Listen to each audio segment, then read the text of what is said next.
Salve, salve, torcedor! Esperei um pouco a poeira baixar depois da terceira derrota consecutiva do Vasco no Brasileiro. 7º jogo sem vitória. O time ladeira abaixo no Brasileirão, zona de rebaixamento e nada acontece. Nada muda. O Vasco continua com os mesmos erros. Todo jogo é o mesmo roteiro, né? Aquele time que dá a impressão de que vai conseguir chegar lá, equilibrar e no final das contas entrega a paçoca. Hoje não foi diferente.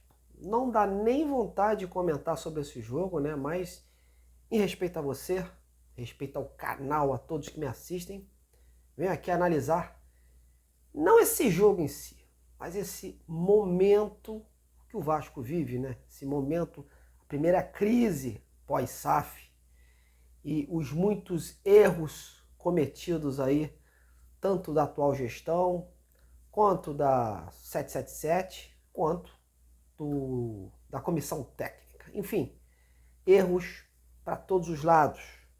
E, infelizmente, o torcedor do Vasco é que sofre, né? E olha que a promessa era que o torcedor não sofreria mais, né, neste Campeonato Brasileiro. Mas, infelizmente, a coisa não está sendo bem assim. Deixe seu like já nesse trabalho, eu sei que o momento é difícil, mas ajude um amigo de vocês nesta plataforma, compartilhando esse vídeo e sendo aí mais uma voz ativa para a torcida. Bom, meus amigos, em relação ao jogo, como eu falei, não dá nem vontade de comentar, né? O Vasco repetiu os mesmos erros, né? Houve aí as substituições aí, barraram o Pumita Rodrigues em cima da hora, o Capasso já era o zagueiro substituto do Bambu, que ficou de fora, mas ia ser barrado. Mas vou te dizer, hein, as substituições não surtiram efeito. O Vasco começou o jogo dando sombra que poderia, de repente, né, chegar lá, né, conseguiu costurar aí o time do Fortaleza, embora o Fortaleza, na minha opinião, teve as melhores oportunidades no primeiro tempo, mas o Vasco ia caminhando, né? Isso que me preocupa e que me chateia, né? O Vasco entrou, meio que deu a impressão que o Vasco entrou com o intuito de empatar o jogo. E o Vasco precisava dessa vitória. O Vasco tinha que se largado mais ao ataque, tinha que ter sido mais ofensivo, mais agudo. Mas infelizmente, em 2 vacilos da zaga, né, saíram aqueles gols de cabeça. Infelizmente, as substituições feitas pelo Maldonado foram muito ruins. E para você ter a dimensão exata do que foi esse Vasco, né, do que foi a montagem desse elenco, o Vasco terminou o jogo com Matheus Cocão e Rodrigo no meio campo. Olha, para quem prometia um time de bons jogadores, olha, é de chorar, não é mesmo? Eu sei que todo mundo está indo em cima do Barbieri, óbvio, o Barbieri tem muita parcela de culpa nisso, porque também ajudou na montagem do elenco e está treinando a equipe. O Vasco só tem essa competição, então está treinando, e a gente não vê evolução, né? Só oscilação para baixo. O Vasco não faz um grande jogo de encher os olhos, mesmo quando vence, né? Às vezes é no sacrifício, às vezes é numa bolinha, enfim. O Vasco está precisando de coisas novas, ideias novas, conceitos novos. Mas a gestão que colocou ele lá, na figura do Paulo Brax, Luiz Melo, Abel Braga, enfim, todos têm a sua parcela de culpa. Isso não tem a dúvida. Porque cada um ali fez essa montagem do elenco, propiciou, né, esse time aí. E é o que eu falei, inclusive, nas minhas redes sociais, no Twitter e no Instagram hoje. O discurso adotado, né, pelo departamento de futebol, o inicial, era de que o planejamento do Vasco não estava sequer um dia atrasado e que esse time sustentava a Série A, pelo menos até a janela de julho. Olha, é bom que eles admitam o erro, porque infelizmente não é bem assim, né? Tá na hora de recalcular a rota, né? Ver o que erraram e colocar os pingos nos is. Não tem condição mais do torcedor vascaíno assistir isso que está tendo aí. Jogo após jogo é uma derrota e o Vasco foi pegar essa primeira sequência difícil e olha o que está acontecendo. Já se estrepou, né? Agora vem o Flamengo pela frente, um clássico, né? Toda essa rivalidade. O Vasco numa crise, né? A gente acredita que nessa semana aí vai ser uma panela de pressão interna, né? E depois ainda pega o Inter lá fora.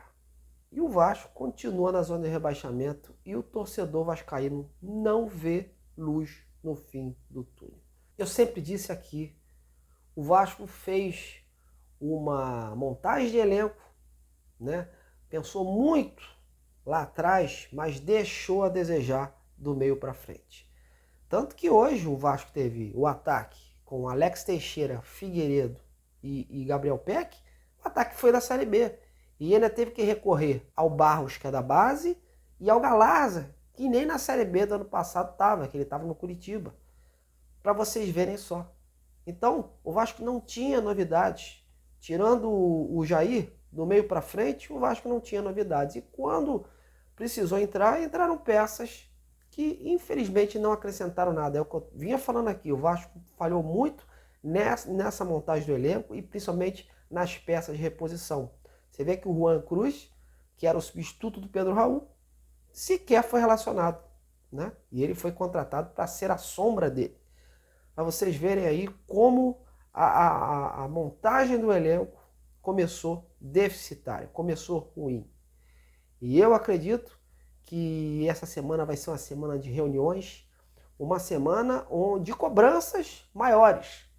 E eu não posso garantir em relação ao trabalho do Barbieri, né? Realmente a coisa tá ficando cada vez mais insustentável para ele, né? E tá ficando uma bola de neve aí. E vamos esperar aí essa semana para ver se a gente tem novidades nesse sentido de alguma troca ou não. Lembrando, a diretoria até então, né, confia no trabalho do treinador, já disse isso, o Barbieri tinha um respaldo, né? O problema é que futebol é resultado. E se os resultados não aparecem, acaba caindo no colo do treinador. Realmente a situação é muito triste, né? Para não dizer desesperadora, porque, como eu falei, a gente não vê uma luz no fim do túnel, mas a gente espera aí que haja mudanças, que o Vasco consiga fazer aí uma pontuação, né, boa, entre aspas, né, até chegar a janela de julho, e que na janela de julho não haja desculpas. Que na janela de julho o Vasco se reforce, mas com jogadores que cheguem e vistam a camisa. Aquele jogador pronto, preparado. Não apostas. Apostas nesse momento não são válidas. Bom, torcedor, vou ficando por aqui porque não adianta definitivamente a gente ficar falando aqui. A gente vai até ficando mais chateado com as coisas que aconteceram aí em relação ao Vasco nesses últimos dias, nesses últimos meses aí. Mas eu gostaria que você comentasse aí embaixo do vídeo o que você está vendo de errado, quais são os principais culpados por essa fase aí, essa má fase que se tornou o Vasco. Bom, vou ficando por aqui. Um grande abraço a todos. Em breve eu estou de volta com outras informações do Vasco. Até lá!